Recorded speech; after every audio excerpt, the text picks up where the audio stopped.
Submission വേറെ ചർച്ചയില്ല. Sir എനിക്കത് അവതരിപ്പിക്കാനാണ് അങ്ങ് പറയൂ. ലാൻഡ് അസൈൻമെന്റ് പട്ടയത്തിൽ പെട്ട ഭൂമിയിൽ നിൽക്കുന്ന വൃക്ഷങ്ങൾ മുറിച്ചു മാറ്റുന്നതിന് ഇന്ന് കൃഷിക്കാർ അനുഭവിക്കുന്ന ദുരിതത്തെ സംബന്ധിച്ചാണ് സാർ എനിക്കിവിടെ സൂചിപ്പിക്കാനുള്ളത്. അത്തരം ഭൂമികളിൽ അസൈൻമെന്റ് കിട്ടി പട്ടയം കിട്ടിയതിന് ശേഷം വർഷങ്ങൾക്ക് ശേഷം പോലും ഇന്നും ആ പട്ടയം കിട്ടിയതിന് ശേഷം നട്ടുവളർത്തിയതും കിളിർത്തു വന്നതുമായ വൃക്ഷങ്ങൾ മുറിച്ചു മാറ്റാൻ കർഷകർ ശ്രമിച്ചാൽ അത് തടസ്സപ്പെടുന്ന ഒരു സ്ഥിതിയാണ്. അതിന്റെ പേരിൽ റവന്യൂ അധികൃതർ കേരള ഭൂപരിഷ്കരണ നിയമം 1957 പ്രകാരവും വനം വകുപ്പ് അധികൃതർ കേരള ഫോറസ്റ്റ് ആക്ട് 1961 പ്രകാരവും Kerala preservation of trees act 1986 പ്രകാരവും Kerala promotion of trees growth in non forest act 2005 എന്നീ നിയമങ്ങൾ പ്രകാരം കേസെടുക്കുന്ന ഒരു സ്ഥിതിയാണ് സാർ.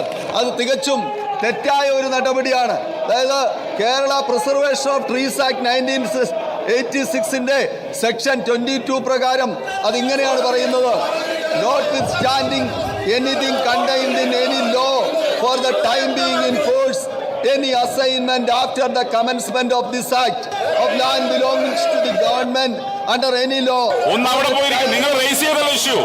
നിങ്ങൾ ഓൾറെഡി ഇഷ്യൂ റേസ് ചെയ്തല്ലോ. Please no yes shall not without the previous permission in writing of the authorized officer cut, unroot to burn or cause to be cut, unrooted or burned any tree standing on such land at the time of such assignment, and the provisions of this act shall apply in relation to such permission as if they apply in relation to permission under section. Please.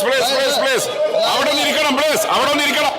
Kerala preservation of trees act പ്രകാരം assignment കിട്ടിയ ചുരുക്കണം. Please ചുരുക്കണം. Sir വളരെ പ്രധാനപ്പെട്ട വിഷയമാണ് sir, വളരെ ഗൗരവമുള്ള വിഷയമാണ്.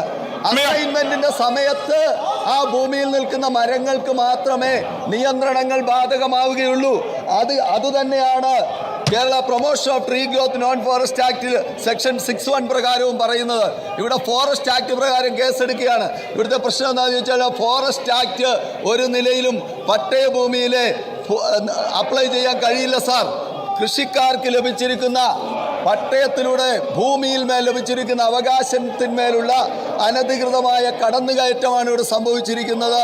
അതുപോലെ തന്നെ 2020 261/20 എന്ന ഗവൺമെന്റ് ഉത്തരവ് റദ്ദാക്കപ്പെട്ടതിനെ തുടർന്നാണ് ദുരിതം കൂടുതൽ വർദ്ധിച്ചിരിക്കുന്നത്. നമ്മൾ സമീപനാളിൽ ഈ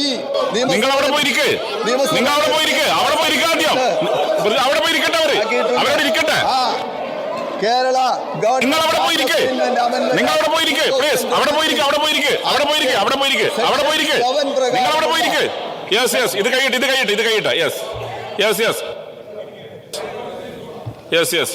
സർ, പട്ടയഭൂമിയിലെ മരം മുറിച്ചു മാറ്റുന്നതിൽ കൃഷിക്കാർ അഭിമുഖീകരിക്കുന്ന 4 മിനിറ്റ് ഒന്നും സംഭവിച്ചാൽ അനുവദിക്കാൻ പറ്റില്ല. 4 മിനിറ്റ് ഒന്നും പറ്റില്ല. എനിക്കൊന്നും പറയാൻ കഴിഞ്ഞില്ല സാർ. എനിക്കൊന്നും പറയാൻ കഴിഞ്ഞില്ല.